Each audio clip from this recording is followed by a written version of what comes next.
Hello everyone, welcome to a new video for Nasdaq price prediction and SPX. Of course, I would like For to the daily mention that this close to video see is what happened sponsored by today and Maxi, what it might celebrating the happen 7 next. So, years of with course, we massive saw in bonuses. the You can find the intraday link in the that description most of the below. scenarios that we were looking at here, for example, the ABC 1-to-1 fib level, we were expecting, of course, to move towards the upside unless if we break this level. Therefore, we are looking for the second scenario, which is the second 1-to-1 fib level for an ABC again, which is a bigger ABC, and then looking for higher.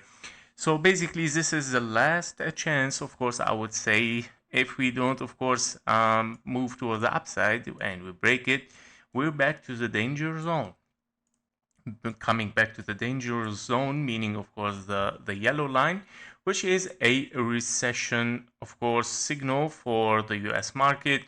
Why it is a recession? Because of course we have an impulse currently 1, 2, 3, and this is your wave 4 based on Elliott wave theory. The wave 4 is not allowed, of course, to interfere with the zone 1. When this happens, of course, invalidation of this impulse, turning this into 3 corrective wave, and after 3 corrective waves toward the downside here, you're looking for something much more bigger, of course.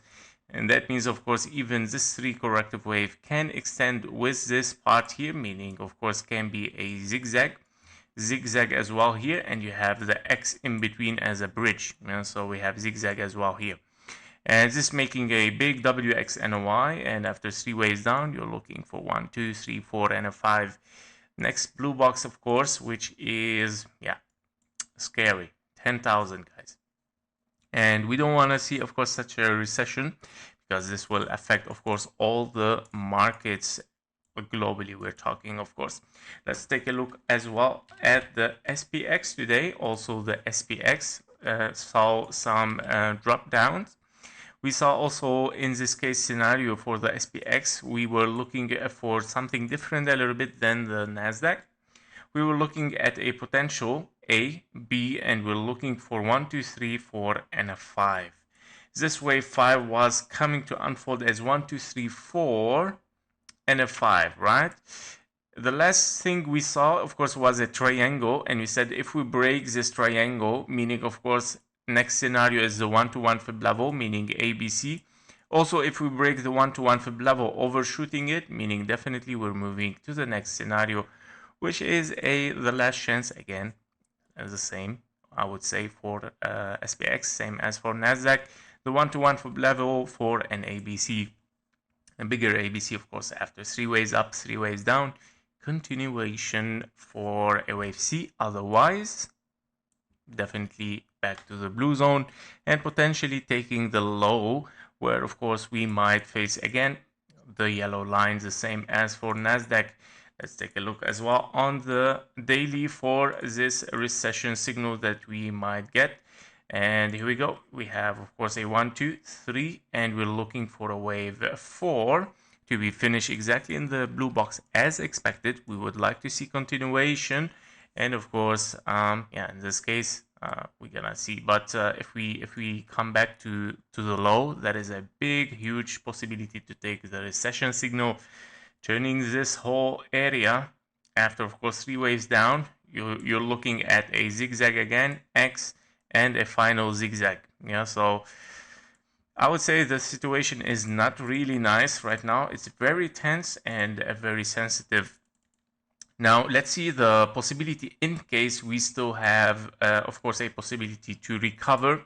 What are the next possibility? Right now, you are looking therefore definitely for a finished ABC here. And you're looking for a potential 3 waves up as a zigzag for a wave 1. You're looking for a correction for wave 2 in a leading diagonal. So basically this leading diagonal wave 2 has to hit the 1-to-1 fib level, and then moving in zigzag for wave 3, zigzag for the 4, zigzag for the 5. Here we go. This is what we would like to see. Another possible scenario, of course, in case we break the 1-to-1 fib level, you have to give here the potential of 1, 2, 3, 4, and a big wave 5. 1, 2, 3, 4, 1, 2, 3, 4, and a 5. And this, of course, might still give a potential, of course, to save the situation without the recession, but hopefully that we don't see it anyway. We of course looking maximum potentially for this one-to-one fib level and to be reanalyzed. If we break it, then game over, guys. Yep, so basically this what I see for SPX as well. On Nasdaq, the diagonal is with the same position. We have potential zigzag for a wave 1, therefore we're heading now directly for a wave 2. Same thing, you don't want to see it broken, otherwise you're moving directly toward the downside. This is the overview for the market today, what happened, what we might expect next, and of course, yeah, what to watch as a key level, guys. Thank you for watching. Thank you for your likes and comments, and see you in the next one. Bye bye.